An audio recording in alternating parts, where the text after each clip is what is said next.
You ask Tiger to solve. This deals with linear equations with one unknown. The final result is x equals 12/7.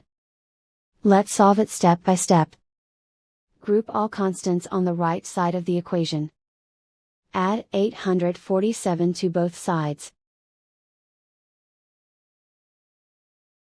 Simplify the arithmetic.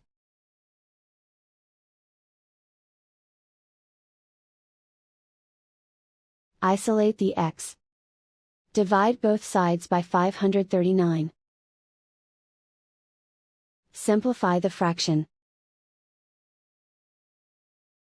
Find the greatest common factor of the numerator and denominator. Factor out and cancel the greatest common factor.